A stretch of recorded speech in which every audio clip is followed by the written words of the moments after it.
October 17th and November 7th. Is that correct, Don? Correct, yes. So everyone had a chance to review and comment to Don? All right. Can we get a motion from anyone? Move to approve the minutes as presented. Second? Second. John? Second by John. All right. We'll roll call. Frank is not on. Brian? Yes. Keitha? Recording in progress. That's me. I just started recording because WinCam's broadcast is still glitching. All right. We have Colleen? Aye. Chris? Aye. And Don? Yes. Okay, so it's all set, passed. All right, moving on, meeting minutes, Winchester High School. Meg, you're gonna handle the storm drainage?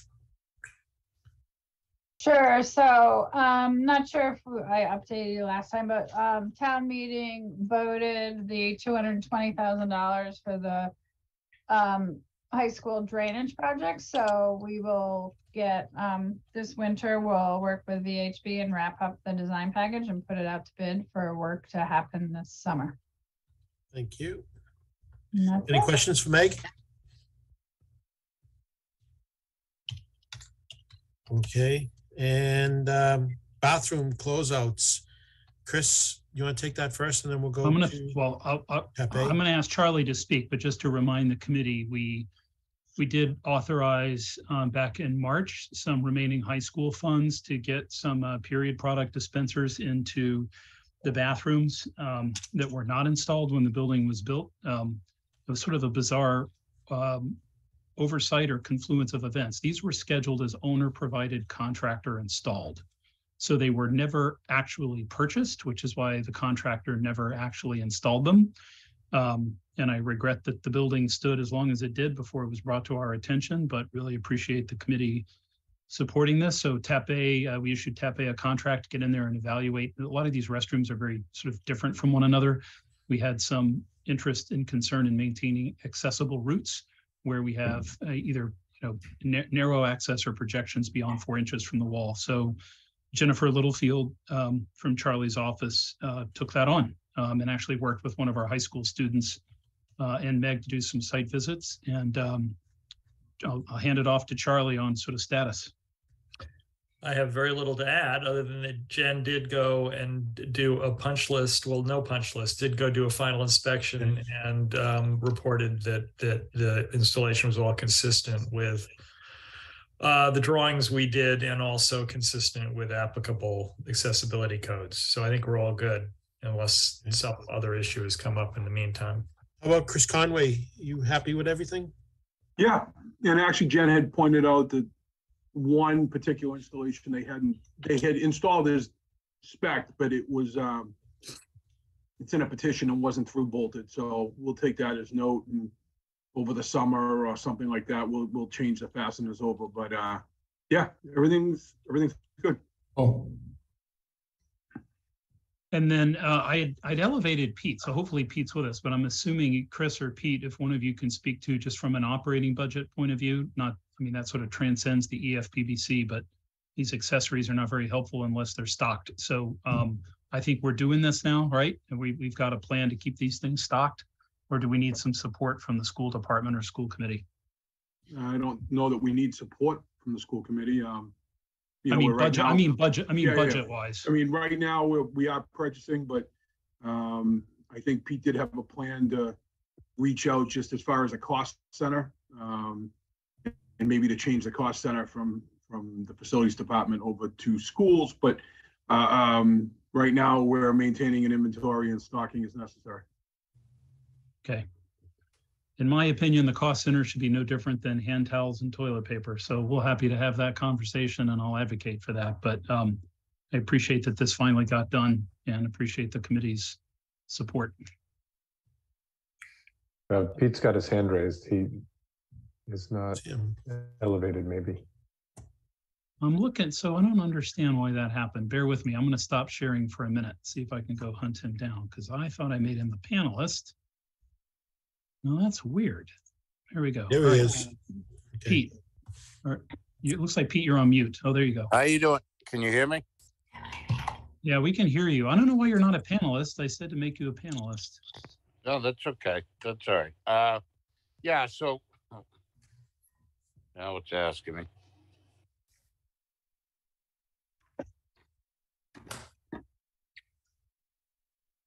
All right. There you go. Yeah, so when this first started, I mean, we hadn't been budgeting for it.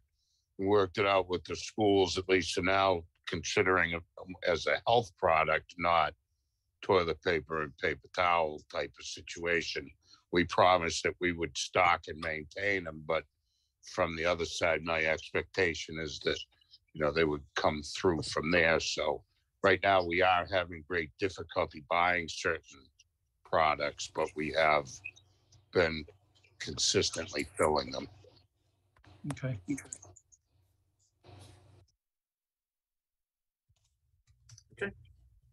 Moving on to Lynch. Was there anything else on the high school, Jay, that we need to talk about? We didn't have a spot, but if Chris has anything, or Peter, you want to bring anything up? I think probably the only thing just touch on for a minute is we did the first semi-annual inspection of all the rooftop units with Consigli's crew about a month ago or so now, I think.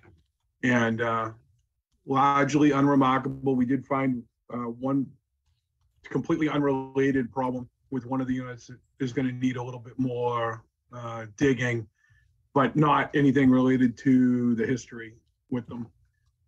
But yeah, everything else pretty much was as expected.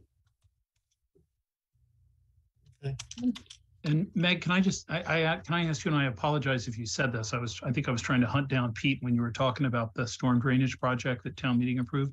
What's the timeline for that? Excuse me, it will be for a summer project. So like spring bid, summer work? Winter bid, summer work. Cool. Okay. Yeah. Thank you. Yep. Chris Conway, what's involved with repairing that? Is it something they're going to take care of, or?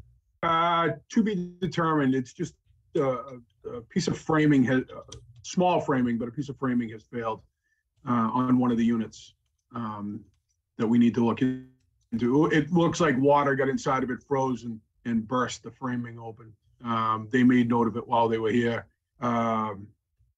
Like I don't see that there's an immediate concern there, but there is more of a long-term. So that was the only thing that I can recall that really came up during the inspection. So that's about it. And so Jay, since we're running a couple of minutes ahead of schedule right now, can I just also wanted to bring up the boulder that's sitting in the sewer line? Yes.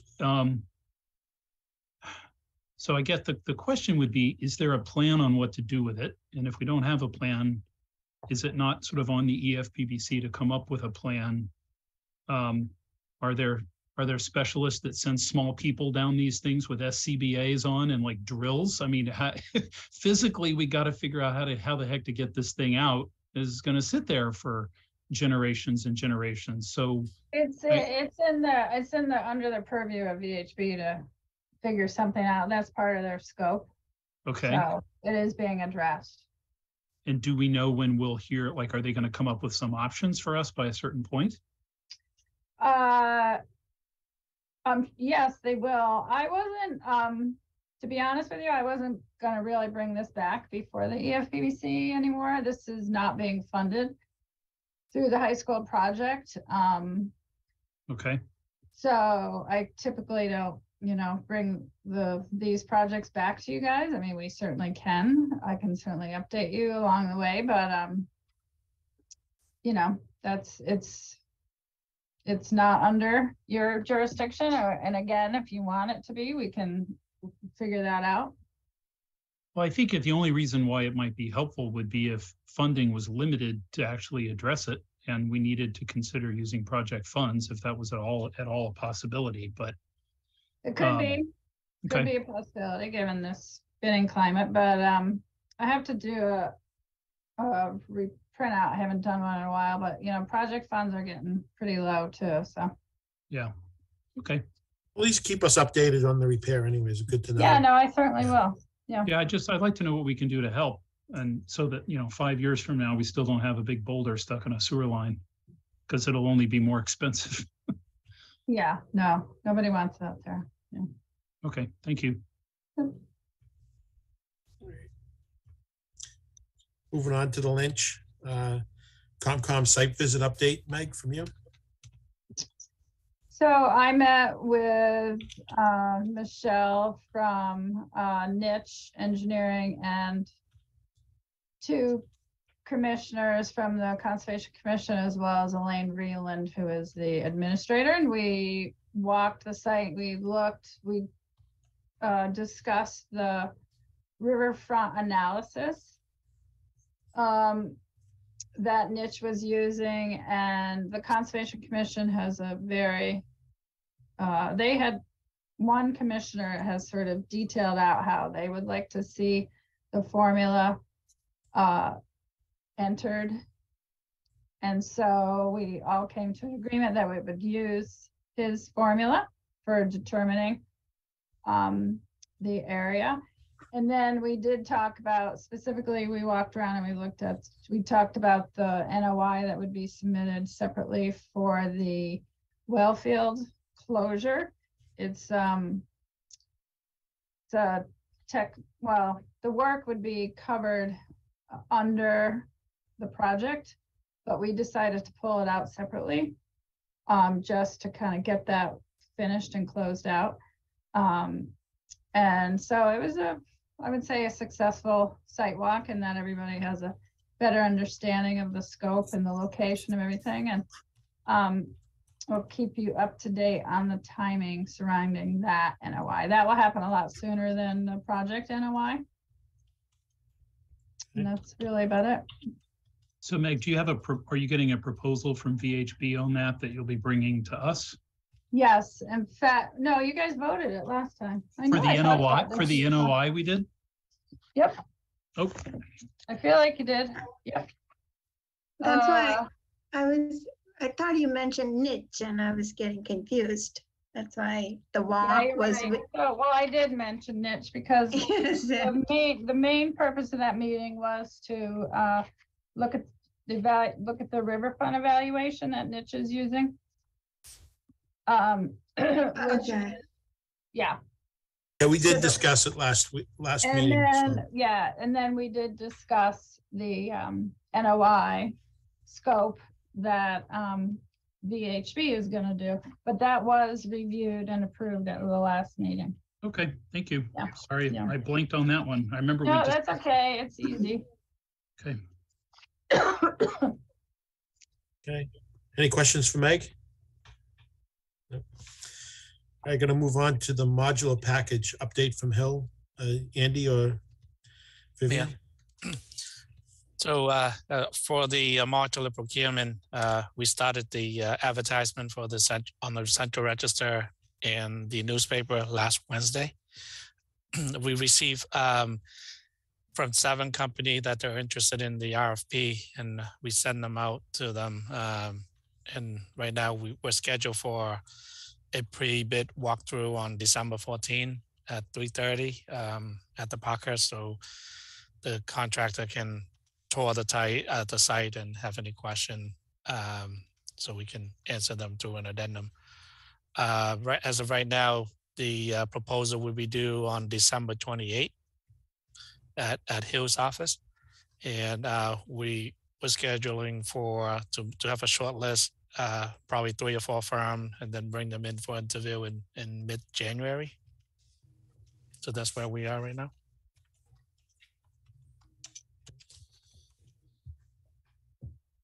Any so far, questions for Andy? May I ask a quick question, Jay? Okay. I know when we did the Ambrose, the trailers, to the best of my recollection, there was something about when the trailers are in place that they have to install foundations and so forth. And then there was some delays they were talking about. I just want to know for the temporary one, the modular one that we would be considering for Parkers, would there be any kind of I think our Mhm. modular staying on piers, right, Charlie? Yes. That's how it's written. Thank you. So piers means it's something that would be below ground? No, it would be piers under the trailers sitting on grade, potentially with plates if they need them to distribute load, but. Okay, okay, all right. Okay. Anyone else for Andy? All right, so an update on the Parkhurst improvements from Charlie. So, right, so you approved a proposal last meeting for us to proceed with improvements to the Parkhurst, separate contract from the modulars, entirely separate. This is an actual formal filed sub-bid project with a general contractor done through, public bid laws, very different procurement process than modulars. Lowest bid wins. And we had a scope that we had identified from last Springtown meeting. And that's what we're basically going by. And that's how the budget was built, which is essentially $500,000. We had a good meeting with the district and others. Jay, Meg were on, Chris was on, Pete was on for much of it. And we kind of came up with essentially a laundry list, shopping list. The goal here is to have almost all of the focused on the upper floor so that work could be completed during the school year with students in the lower level. So right now the concept is we're bidding sometime in the spring. The district will move out of the first floor, the upper level, entirely at April break. And a contractor can begin really late in April. And the motivation to do that, of course, is to make sure that they're absolutely 100% done by the summer so that there's adequate time to move into these classrooms in advance of the school year, which seems very, very doable. As long as we have a contractor who can get out of their own way, it's just not a lot of scope.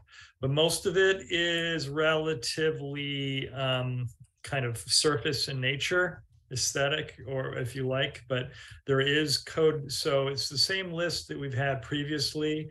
The one kind of code piece is to bring the stairs into compliance, the railings into compliance with ADA and AAB, which has not happened in previous renovations. There are a handful of classrooms upstairs that we're going to replace flooring, which means there'll be a little bit of abatement and new floor and new tile floors.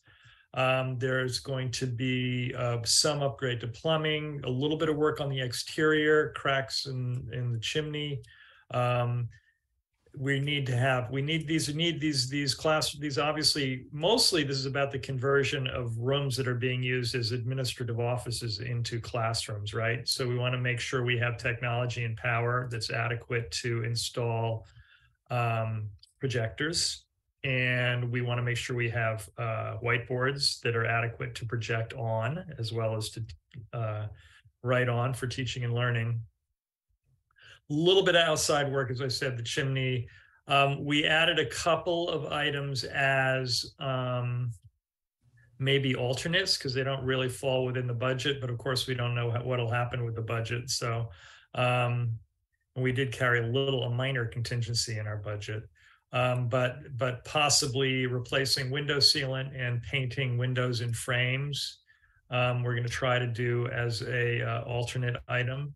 And also there is it's an area of the roof that in the rear, kind of dumping down onto the pavement on the lower side, that is in bad shape. Oh, the other piece is there's upgrades to the final piece. There is a site component to this, which is to repair the paving on the lower side. I have absolutely no, I guess if it's planned south, it's southeast, excuse me. It's on the east side of the gym, on the south side of the building, that lower area where the pavement is in a mess.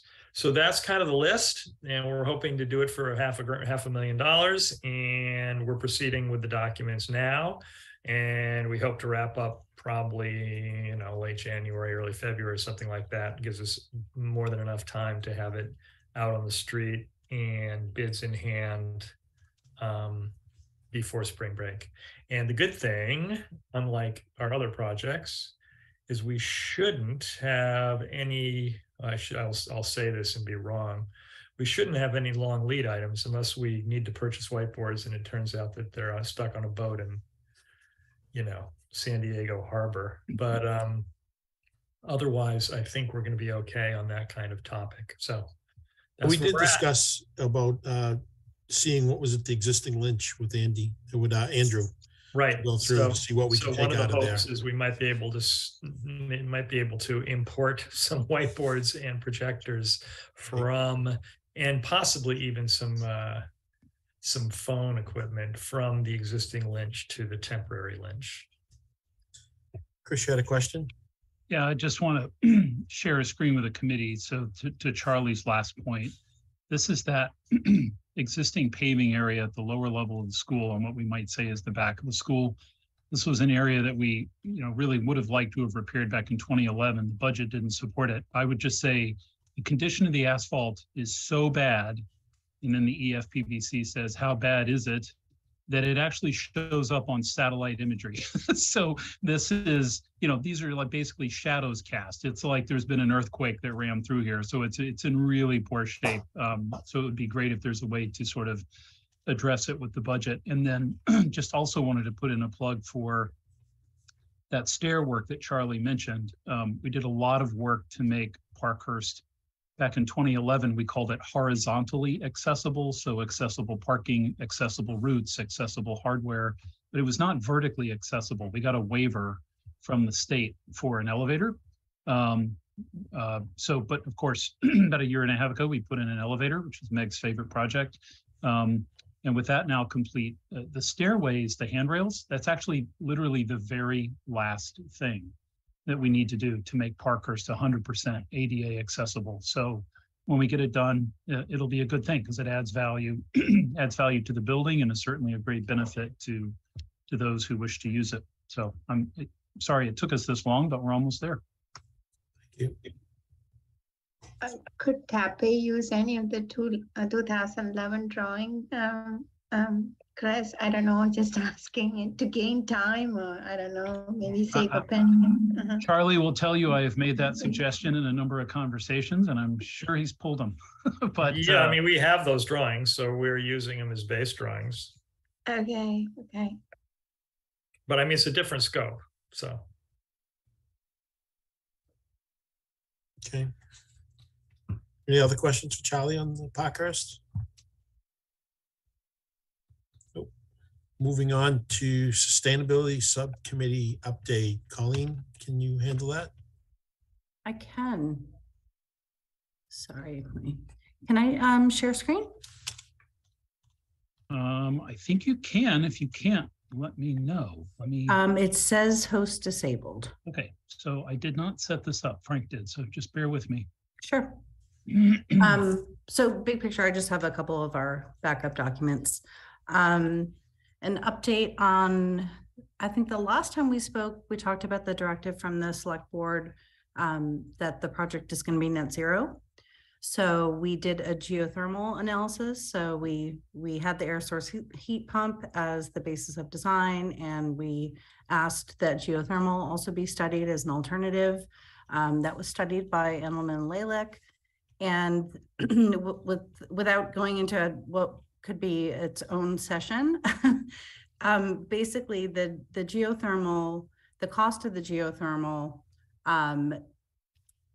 was so substantial that it really didn't offer a timely payback. The Inflation Reduction Act offers incentives, and those are sort of newly released.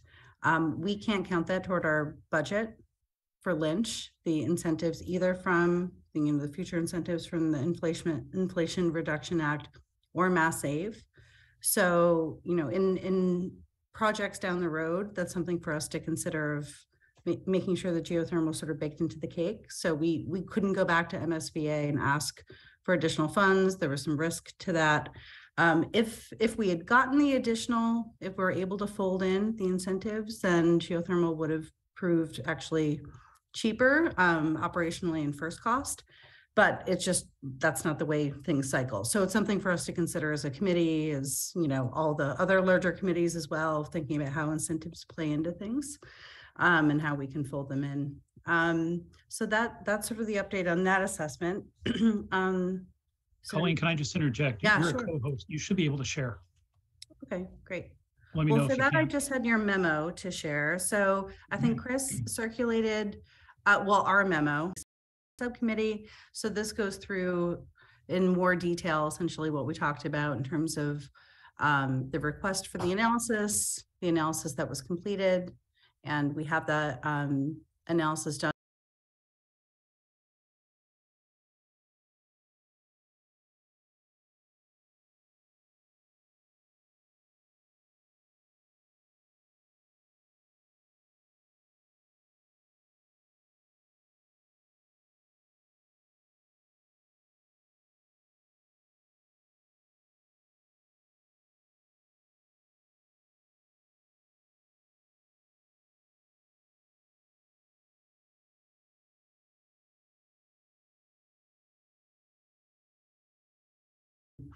Budgetary, but it will potentially make lots of good sense for future projects. So because that didn't work here, we just wanted to make sure that that was clear, that we understand the first cost of geothermal is significant, but it's not insurmountable in terms of us considering it operational savings. And then there's some other pieces like we talked about with the fact that there is some below grade contamination. We had this at the Arlington High School project too, and that's why we didn't proceed with geothermal, is that there are some risks associated with doing the drilling in that area for it to be released into the water table and things of that nature. So it's kind of a 5-minute overview of a longer conversation. Chris and other folks, feel free to add to anything I might have missed. Take questions. Brian has his hand up. Hi, Brian. Hello. So this has come up discussing the geothermal a couple of times, but this reference to a PCB plume near Horn Pond, which I didn't know anything about, although it's not surprising, obviously. Does it pose any risk of any issues with anything else we're doing, just in the project generally?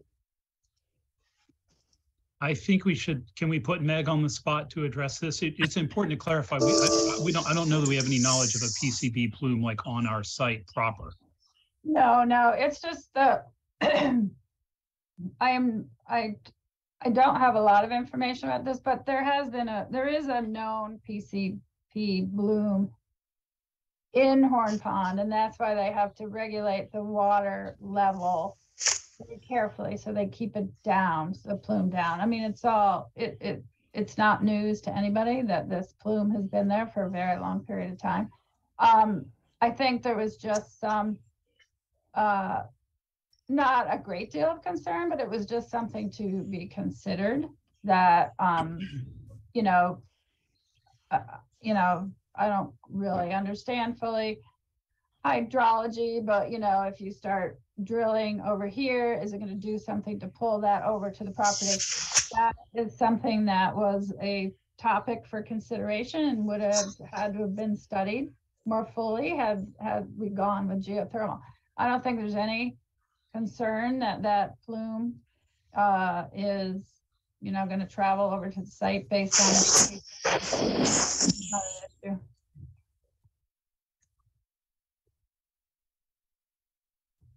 That answer your question, Brian? Yep, thank you. Colleen, are you going to touch on Zapotec? Oh, yep, Also- not done yet. Okay, good. That's item number one. So I'll try to take through these quickly, but I know that they're all important, of course. So we hired Zapotec to do an analysis of feasibility of the solar capacity on site. And so they came up with a few different alternatives. I feel like, Mark, I don't want to put you on the spot. I feel like you can walk through folks, because you know the ins and outs of the report. I can go high level and then please feel free to chime in.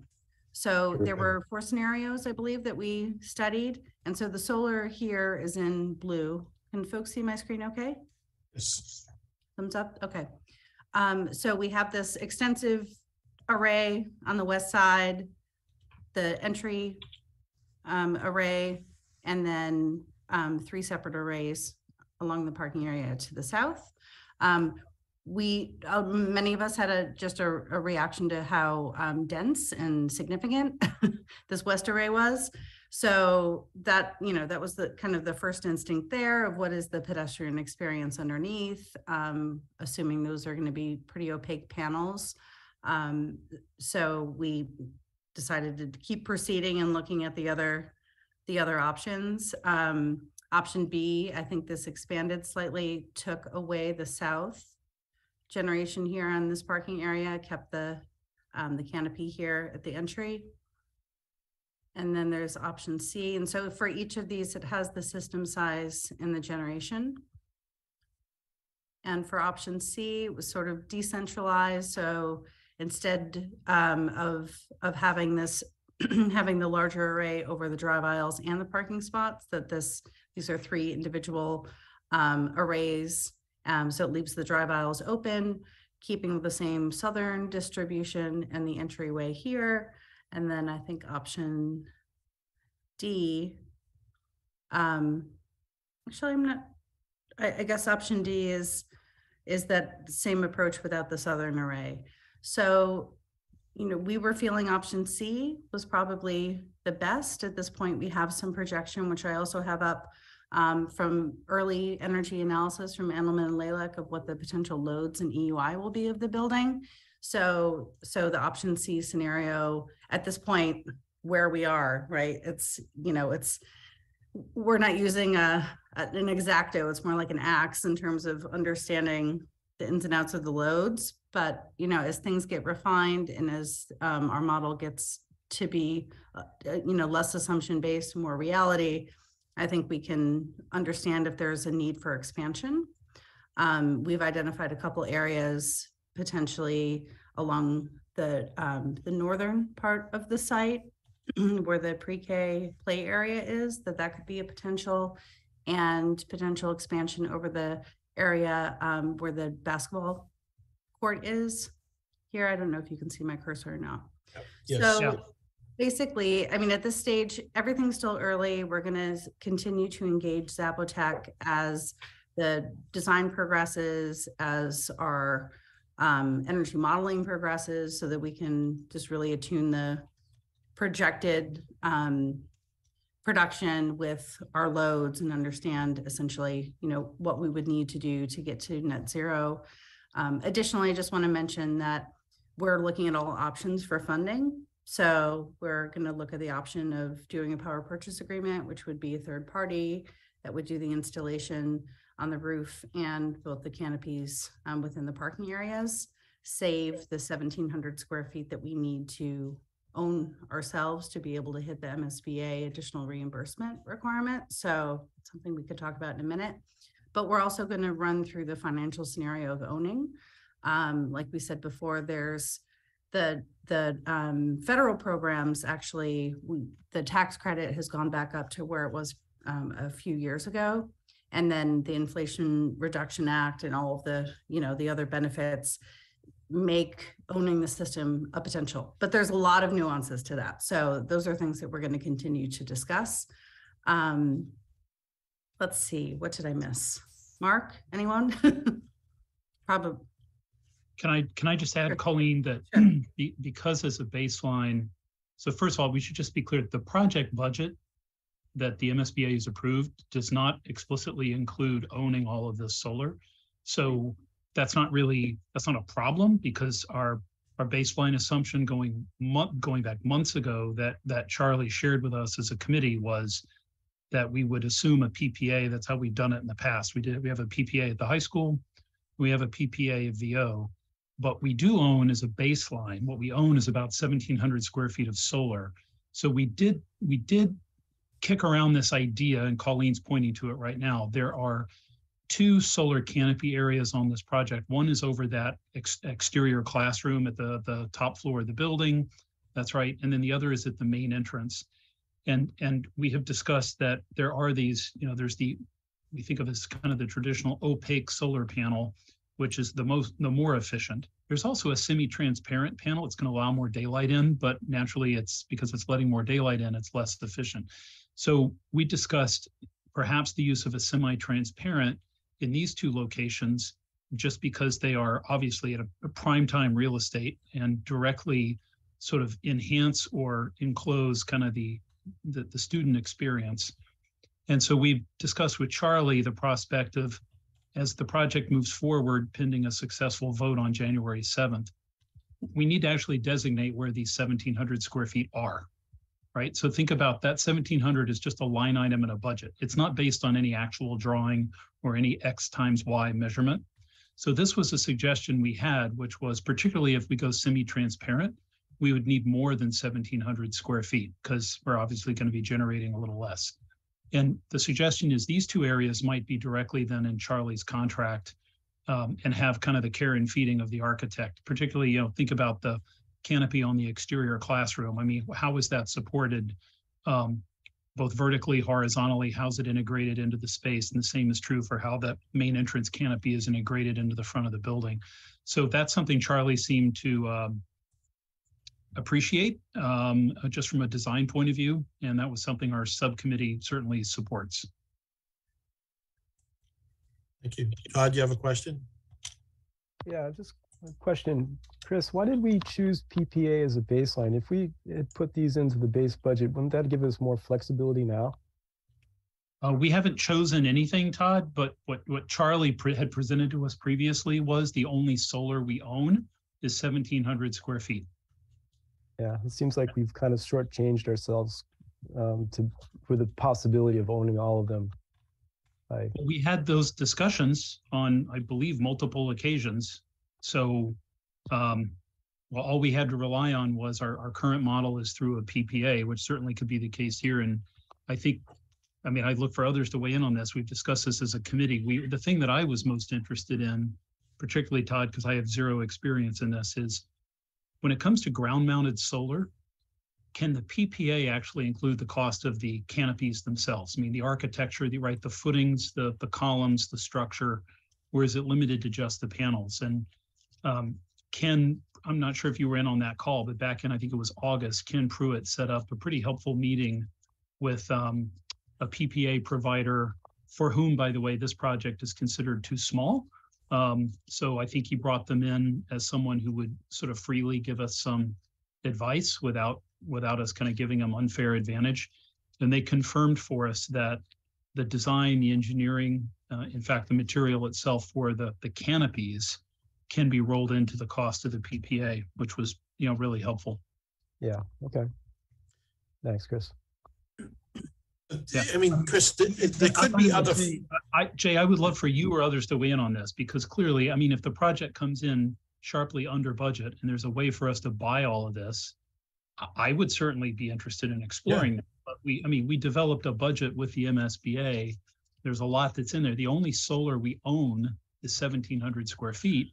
And if we want to go semi-transparent in these 2 areas, it's going to be more solar. So in fact, that's going to cost a little more. But we should be able to get there. But most of the time when they weigh out, against PPAs, which,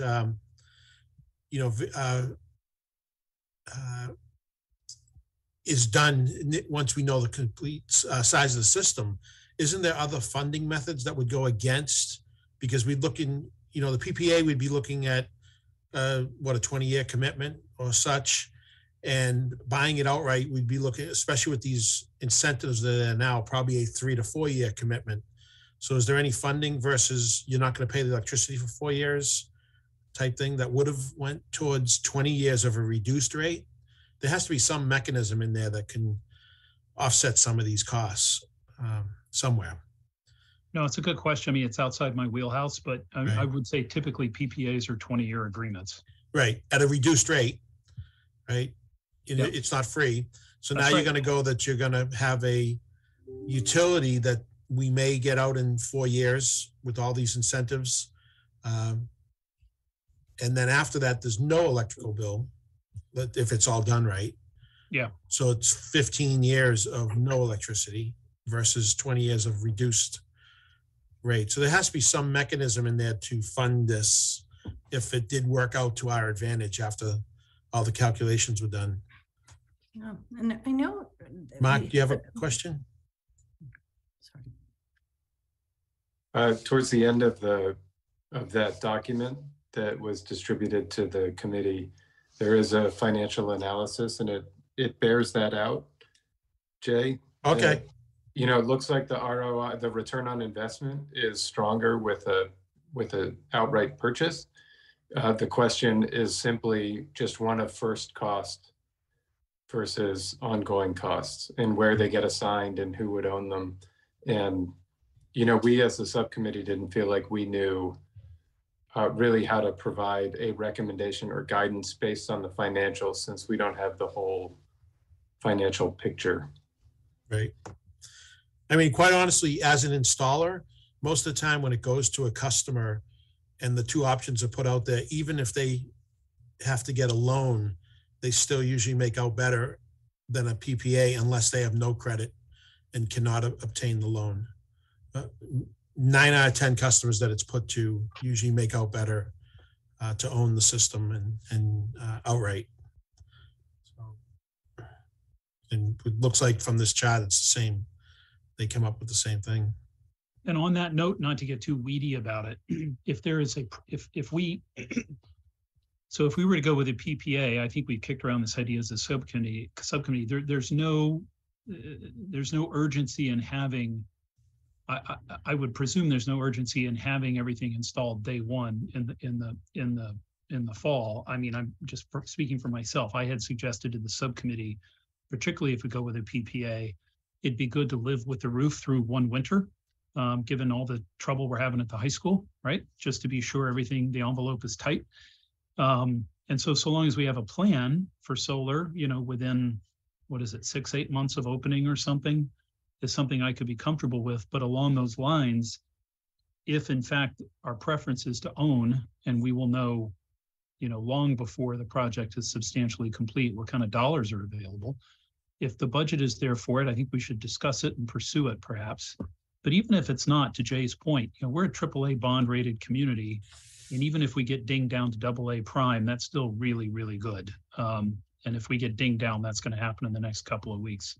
So, you know, perhaps there's an opportunity to borrow to get something done if we have to. In other words, if we choose to own it, it doesn't have to be paid for out of the project budget, unless somebody disagrees with me.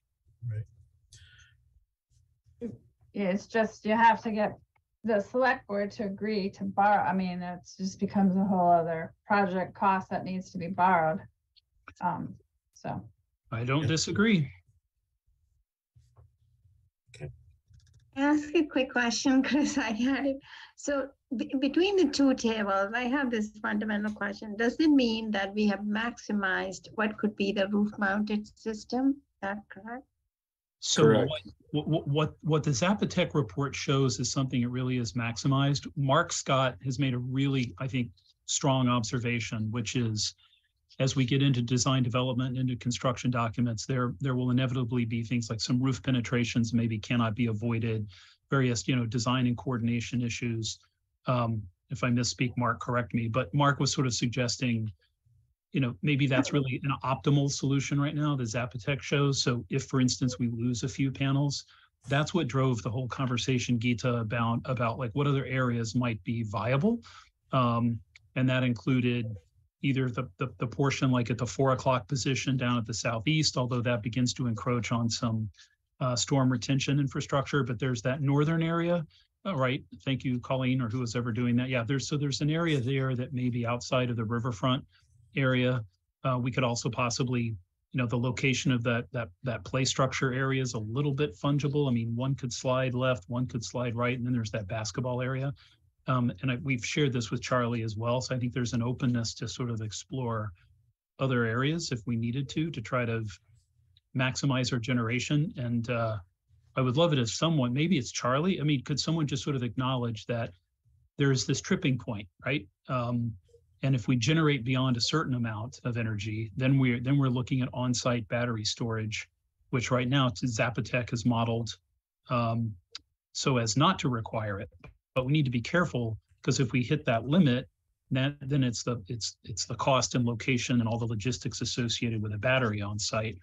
And Todd has quite rightly pointed out that the other alternative is to actually push up the EUI on the building, right? I mean, the more efficient the building is, then the less energy it's going to use. So that's just the other part of the balanced equation. Right.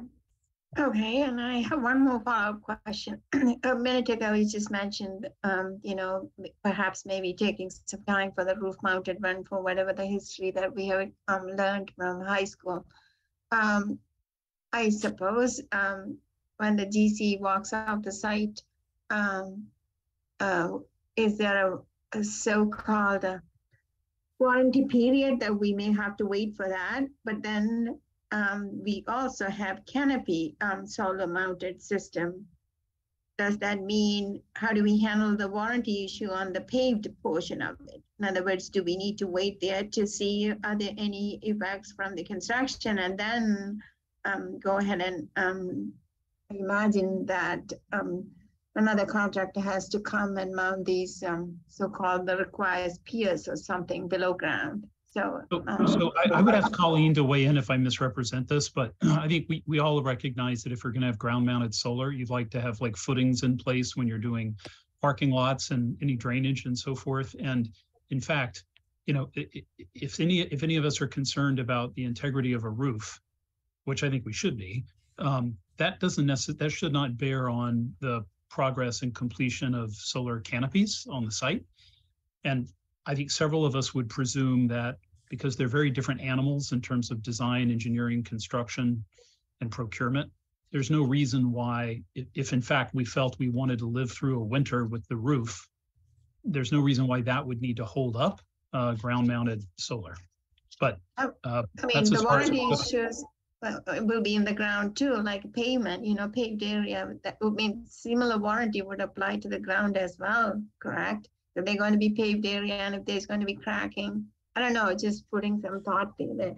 Why only the roof we need to watch for the warranty? How about the ground?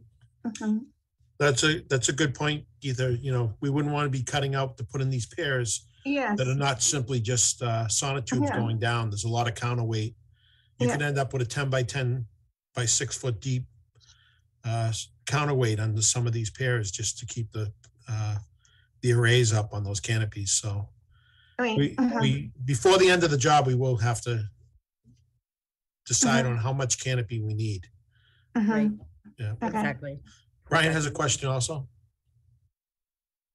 You mentioned being careful sizing the system because if it's too big, we have to install batteries. We can't sell electricity back to the grid if we oversize the system, in terms of sometimes generation with this setup. You're limited to how much you can send back. Mark, right. Answer that. It's a trigger. No, but that's a good question, because our recommendation to the solar designer in Tepe is to plan to design the system for slightly larger than the anticipated load, with the expectation, one, that we might run into issues during the submittal, coordination, shop drawing, and install process that reduce the count of panels. And two, that maybe the loads are a little higher than we thought.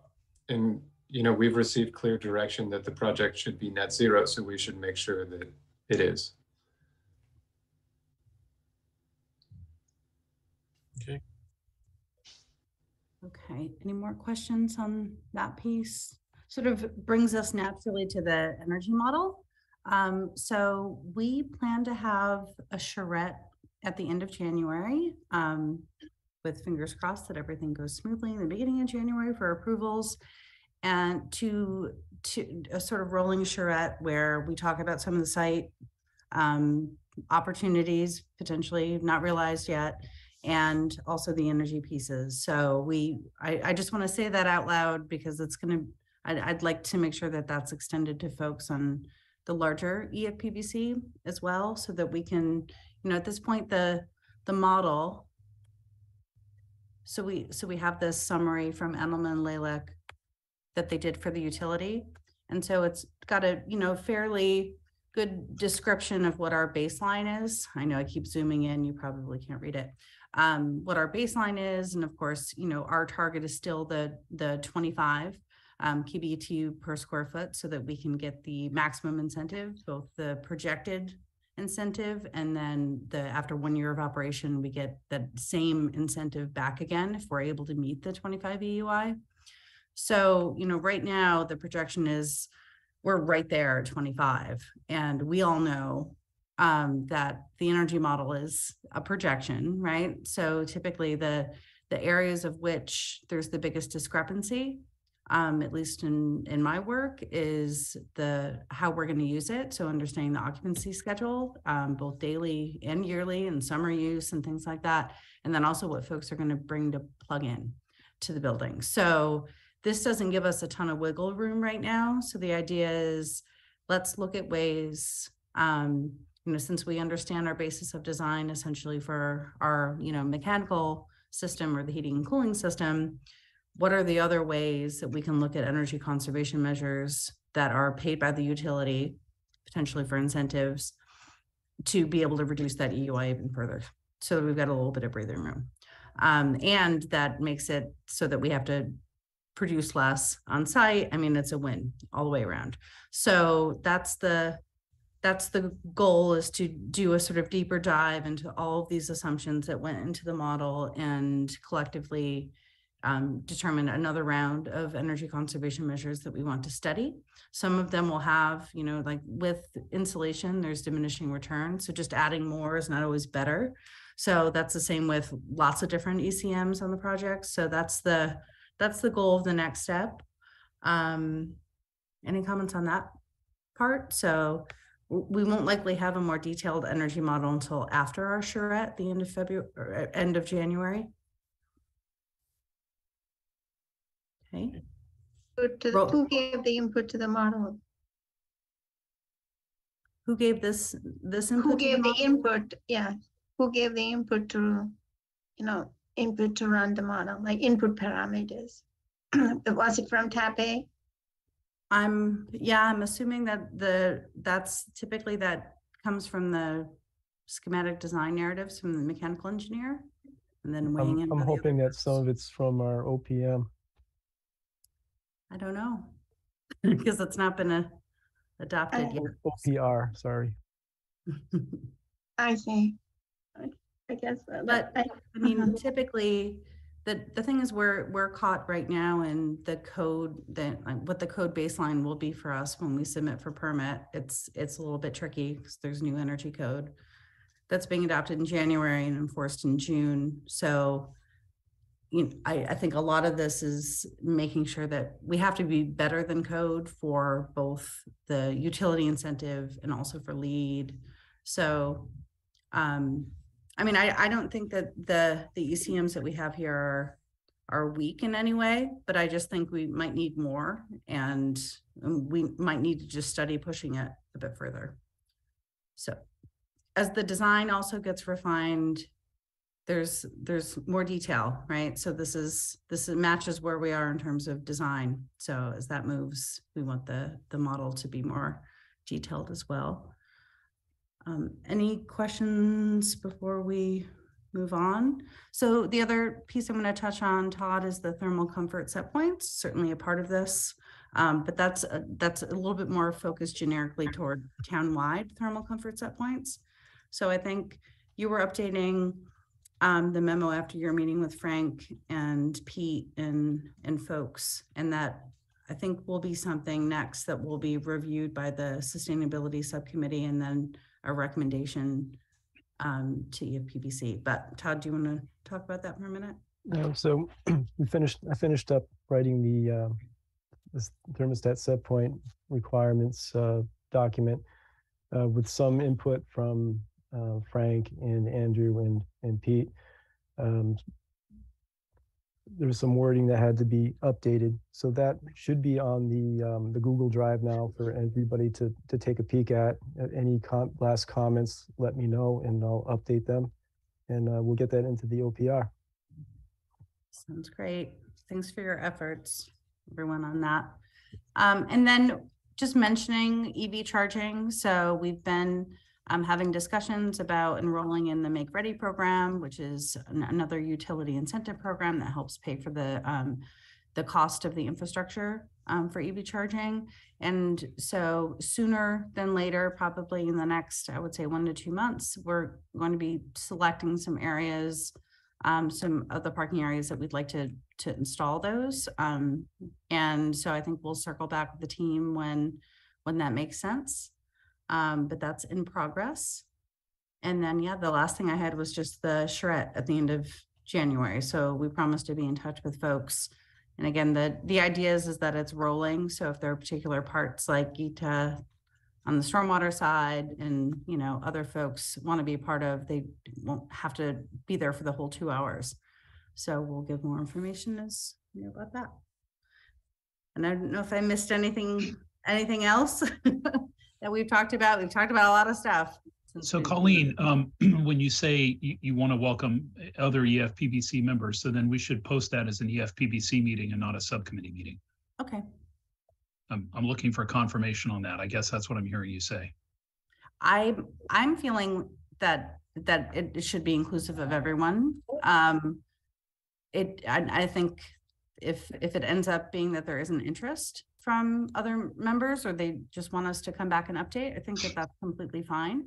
Yeah, I think if others wanted to, I mean, anybody could certainly log in and watch. I'm presuming this would be virtual. But if members want to speak and they're not a member of the subcommittee, that would be an issue. So it's probably best to just post it as an EFPBC meeting. Okay, I agree with you. And maybe you could, if you've got everybody's email addresses, Colleen, you could send out a doodle poll or something and see, because you're just going to be hurting more cats. That's all. So our homework is to reach out to our consultants and get some dates. So we will do that in the coming weeks. And I strongly urge this to be during the day, because it's going to be too long to do in the evening. It's either and we'll be tired. It's going to be a morning or an afternoon. It's not going to be an hour. Yeah. And so we will suggest some times once I've chatted with everybody. Jay, you may chip in. I know we had the similar thing for high school, and to the best of my recollection, it was something that led by TAPE at all the time, correct, Jay? Yes. Okay, so that's what we need to make sure, because the design is by TAPE, so they are the lead, and the committee members, we were taking, input to whatever we could, but to the best of my recollection, the charge is by TAPE, correct? Yes, that's what they're hired to do. So, Okay. yeah, but we have to, and again, we're going to hit on this also with some working groups too. Okay. For other items. Any other questions for Colleen before we move on? No, thank you, Colleen. Sure. Chris, do you want to touch on the? Yeah, I'll do it. I'll do it in like 45 seconds. So we are going to have our next in-person community information presentation on the project at Lynch Elementary School on December 12th.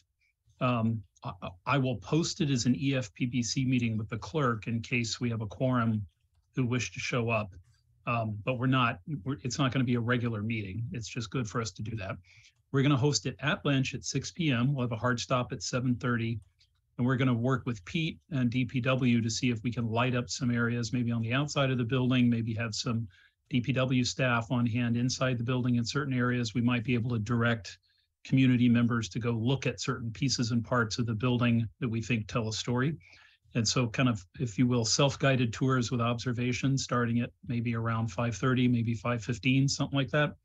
And then we will actually present in the cafeteria, a large space in the middle of the school, starting at 6, and we will wrap up by 7:30. Rich Mucci he's the chair of the select board. He has asked that we give him a few minutes to explain question 2. So we will do that. There will be a second ballot question. I think we did discuss this at a recent EFPBC meeting, so I'll share this with everybody real quick. I have been dutifully updating the website as we move forward. So the swing space traffic and safety page has been updated. And I pushed all the swing space stuff towards the bottom and brought up the neighborhood traffic and safety improvement work. So this is the work that the select board has taken to a conceptual level. There's a direct link here that takes you to the town website page on where they stand with this, as well as the links to the Zoom recordings that Beth Rudolph had with the neighbors on either side of Lynch. We also have the question. This is actually what question 2 looks like. Shall the town of Winchester be allowed to assess an additional $400,000 in real estate and personal property taxes for the purpose of funding the capital stabilization fund for the fiscal year beginning July 1st? There's no mention of Lynch here. And that was on the advice of council, because this is, unlike a debt exclusion override, this is actually an operating override. So if this passes, it's actually a permanent, albeit small, increase in the tax levy limit. And if it passes, the assumption is that capital would then turn around and fund these neighborhood traffic improvements and cover the debt service for whatever it's going to be, maybe 10, 15 years, something like that. And when it's all paid off, because it's a permanent tax hike, there's that little bit of extra money that continues to flow to capital. Rich had asked me to include some of the vignettes of what this looks like, so I did that. This is directly from the presentation that I think some of us saw, what was it, October, Jay? Something like that. Anyway, so this has all been updated. And so Rich will be there to kind of explain in a little more detail the philosophy behind question 2. It'll be a very similar presentation to what Charlie and I did at town meeting. We might take a little more time because we were really under the gun. We had 16 minutes to cover, 5 years of history. We might do it in 20. And then we just want to be able to take questions from the parent community and taxpayers and really anybody who cares to show up. And while I have it up, we have also updated the website, the homepage, to make clear we have a debt exclusion coming up on the 7th. You see there's an announcement here about the Lynch meeting, and I'll work with Frank. We'll push that out through School Messenger and other means just so people know about that invitation. And there's a video link here as well to the town meeting presentation, and the one below was just the informational presentation beforehand to town meeting. So that's what that looks like. Okay. Any questions for Chris? No. All right. Next, we're going to need 4 working groups. We've done this on the other projects. Building systems, envelope, interior and FF&E, and the site. So there won't be quorums. There won't be subcommittees. There'll basically be groups working with, getting together and working with the trades along with TAPE. So maybe if you could email myself and Chris, we can start some spreadsheets going. If you're interested in taking part in any or all of these working groups, not subcommittees. They come in handy, helps everyone. We'll reach out, we'll look for some town participation. Maybe Peter or Chris Conway can get involved in some. The school department will get involved in the FF&E and other items like that. But if you're interested, we'll start now to get things going. It won't take place until TAPE is ready, but at least we'll get some names together of who's interested in helping out. Any questions on those? No? All right. Meg, no payments, right? Or authorizations? Not tonight, no. Nope. Nice. Not spending any money tonight. Next meeting is, like Chris said, on the 12th at Lynch, and then we will have the regular scheduled meeting on the 19th. We'll have a Zoom tentatively on the 3rd, which will be another right before the vote. Just another chance to get the presentation out there and see if there's questions out, but that will be a Zoom In other call. words, but not a regular, not an EFPBC. Not an meeting, let's say. EFPBC, Yeah. just another information session. And then we'll be looking for meetings on January 9th, right after the vote, and the 23rd as of now. So. Other business, anything anyone has? I know I put that in there, but there's nothing right now. Can I just put in a plug quickly, Jay, and let people know? I'll share this real quick. If you're traveling, I have 2 adult children. One of them is going to be leaving the country on January 6th, and so they will be going to Mary Ellen's office to vote. We have also updated the website here. Mary Ellen's not holding what we call early voting. If you voted in, like the primaries, for instance, or the general election, there was early. You could go into town hall and go off to the left. They had polling places set up, and it was as if it was election day. She's not doing that, but you can submit an application for voting early by mail. She's got and there's a direct link here. If you click this, it brings you right to her document, which looks like she just pulled down. So I'll have to update that. Sorry. Let's see. And there's her town clerk page right here tells you how to vote. So there's a lot of early interest among some folks in the community about just being sure they vote early so they don't miss it. So don't forget, if you're not able to vote on Saturday the 7th, there are other ways to do it. Okay, thank you. Anyone else, anything? Oh, we're pretty good on schedule, so. 7-11, Yeah. motion to adjourn. Thank you, Chris. Second? Second. Mark? Yep. All right, and we'll get a roll call. And Frank's not here. Lisa? Yes. Brian? Yes. Todd? Aye. Geetha? Yes. John? Yes. Yep, thank you. Colleen? Yes. All right, John Rose, not Don? Yes. And Emily? Yes. Thank you. All right, everyone, thank you. Have a great Have a week. good one. Yes. Thanks, everyone. Okay. Good night.